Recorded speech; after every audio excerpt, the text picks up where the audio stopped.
Bahkan semenjak awal Islam, kita dipenuhi oleh sejarah orang-orang hebat yang tumbuh kembangnya tak sempat ditunggui ayahnya, atau sempat ditumbuhi tetapi hanya sebentar saja. Sesudah itu diasuh sepenuhnya oleh ibu. Di antara mereka adalah sederet ulama besar yang terpandang, sangat berpengaruh dan pribadinya matang. Mereka tumbuh sebagai manusia-manusia tangguh, lembut hatinya, kokoh jiwanya, tegas sikapnya, santun perilakunya. Mereka dibesarkan tanpa kehadiran seorang ayah, atau hanya sempat bertemu sebentar saja dalam hidup mereka.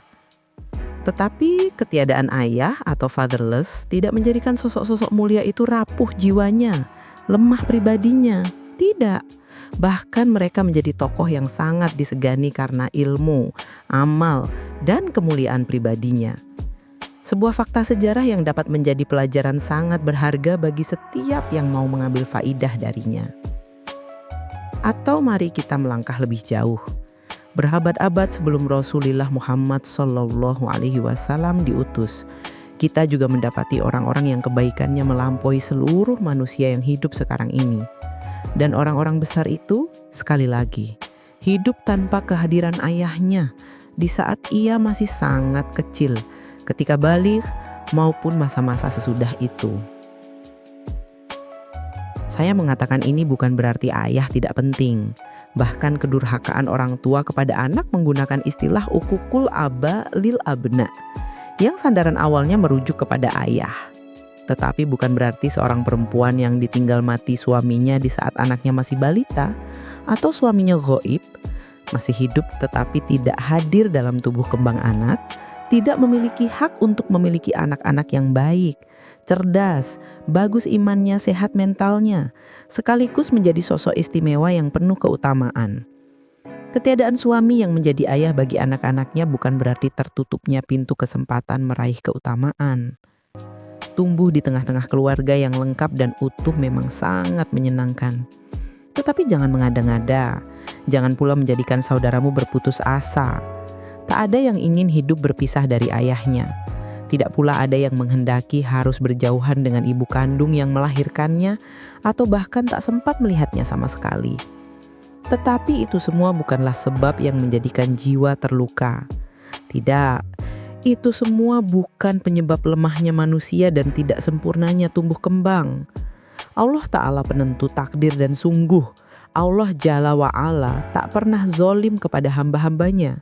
Maka janganlah kalian seolah-olah lebih mengerti dibandingkan Allah, lebih mulia dan maha menentukan dibandingkan Allah.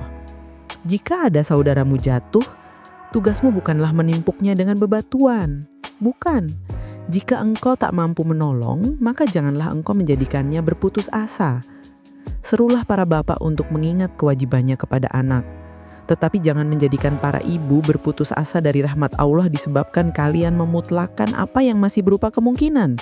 Seolah setiap anak yang tak ditunggui masa tumbuh kembangnya oleh seorang ayah, secara pasti akan penuh masalah dan rapuh jiwanya. Tidak, tidak demikian tuan-tuan. Sungguh, aku telah membaca sejarah. Teringat sosok-sosok hebat yang pengaruhnya masih sangat kuat di tengah-tengah umat hingga zaman ini. Mereka tumbuh tanpa kehadiran seorang ayah. Ada yang karena ayahnya wafat di saat anaknya masih dalam kandungan. Ada pula yang ayahnya terhalang hadir di saat kelahirannya hingga masa-masa sesudahnya, masa tumbuh kembang yang sangat berharga. Secara ringkas, banyak yang menyebabkan seorang ayah ghaib dari proses tumbuh kembang anak, baik karena kelalaian, kedurhakaan, atau uzur syar'i yang menyebabkannya tidak mampu mendampingi proses pendidikan anaknya, meskipun sangat mengingini. Banyak contoh yang dapat disebut, banyak kisah yang dapat diambil faedahnya. Kita dapat merunut dari generasi sahabat, tabi'in, tabi'ut tabi'in, maupun generasi sesudahnya hingga zaman ini.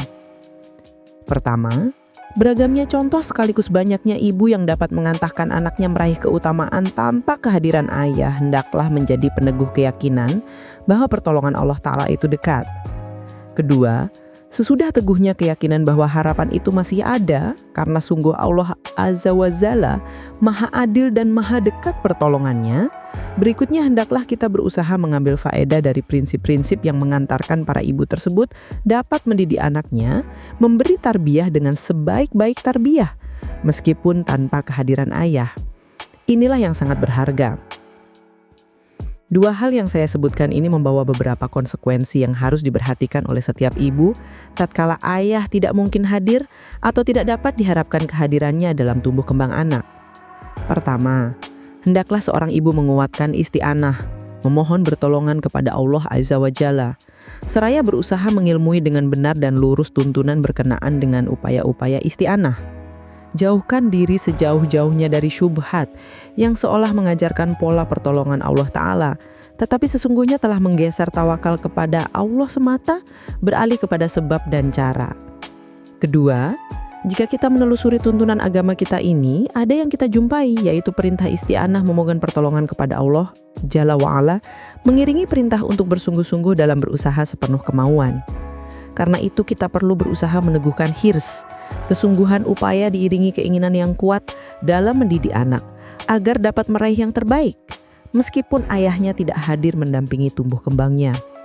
Hirs yang kuat ini memudahkan ibu menjadi figur yang kokoh dan berpengaruh bagi anak.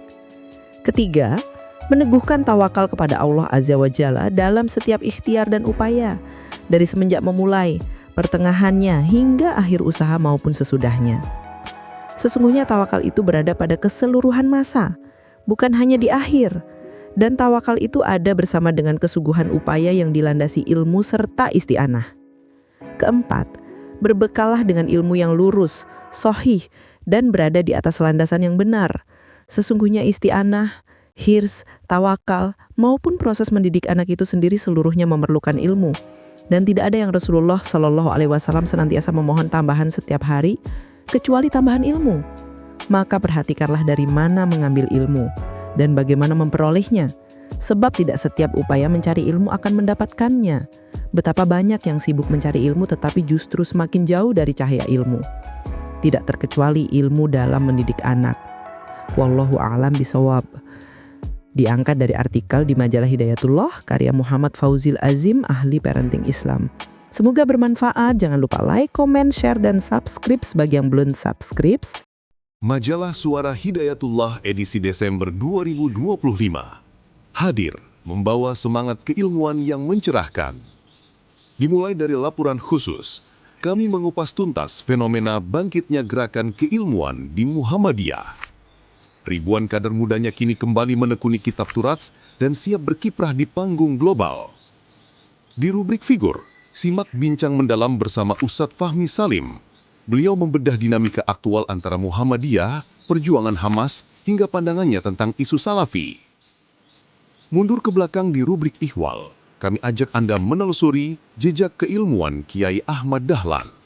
Temukan fakta sejarah tentang tradisi intelektual sang pendiri yang berakar kuat pada ulama Nusantara. Dan khusus bagi ayah bunda, rubrik parenting bersama Ustadz Fauzil Azim hadir dengan teguran lembut namun tajam. Sekadar solih bukanlah generasi robbani. Baca selengkapnya dan dapatkan segera di agen majalah terdekat atau pesan melalui WhatsApp kami sekarang.